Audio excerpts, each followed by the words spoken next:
Have you Stay ever away from ignored me! a warning because you thought it was only a story? What if one decision changed your life You forever? open the door! This is the story of Amara, Stay away a from curious me! 13-year-old girl whose search for the truth led her into a nightmare she could You never open the escape. door! Amara lived in Enugu with her loving parents, Mr. and Mrs. Chukwudi.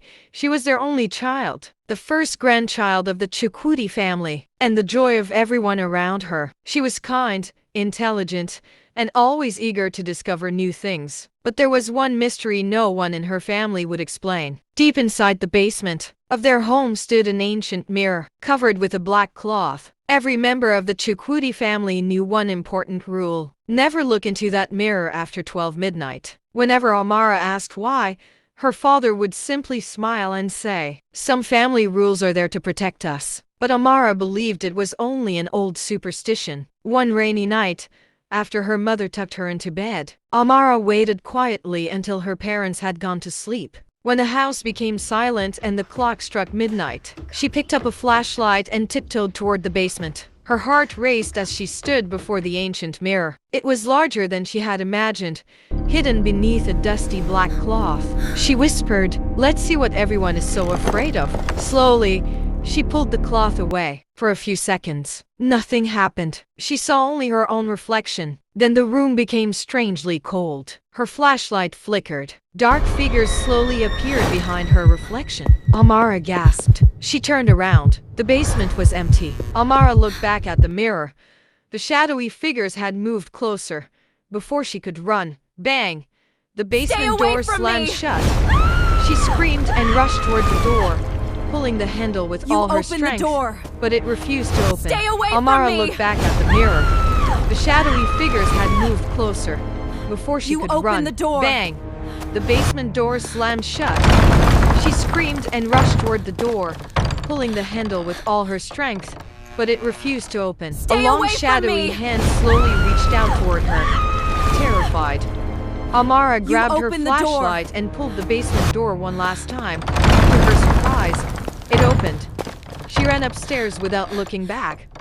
She told no one what had happened. But from that shadowy hand, her life changed out toward her. Every night she had the same nightmare. Amara grabbed her flashlight. She would find herself standing before the mirror while dark figures called her name. It opened. She woke up screaming. She ran upstairs without looking back. She stopped sleeping. She told no one what had happened. At school, she could no longer concentrate. Her best friend, Chinny, noticed immediately. "Amara, what's wrong? You've been so quiet lately." But Amara forced a smile. "I'm fine." She wasn't. One night, Amara dreamed she was standing before the mirror again. The dark figures smiled at her. One of them whispered, "Come back to us. You belong here now." She woke up screaming, covered in sweat. Her parents rushed into her room. "Amara, what happened?" Her mother asked. Amara forced a smile and said, "It was just a nightmare." She was too afraid to tell them she had looked into the forbidden mirror. Days passed, but the nightmares became worse. Then something terrible happened. Amara's legs began to peel, and her skin slowly turned hard like stone. Soon she could barely walk. Her parents rushed her to different hospitals. Doctors examined her, but no one could explain what was happening. Every test came back normal, yet Amara's condition kept getting worse. Mr. Chukwudi remembered the strange warning from his village. He took Amara to the chief priest. After listening quietly, the old priest sighed and shook his head in disappointment. The chief priest said, "Someone in your family broke an ancient rule. The spirits of the mirror have been awakened." Mr. Chukwudi looked at his wife with suspicion, not knowing the truth. Amara watched her parents argue because of her secret. She wanted to confess, but fear kept her silent. Meanwhile, the curse spread through her body until one leg became completely useless. The doctor said her leg needed to be amputated to save her life.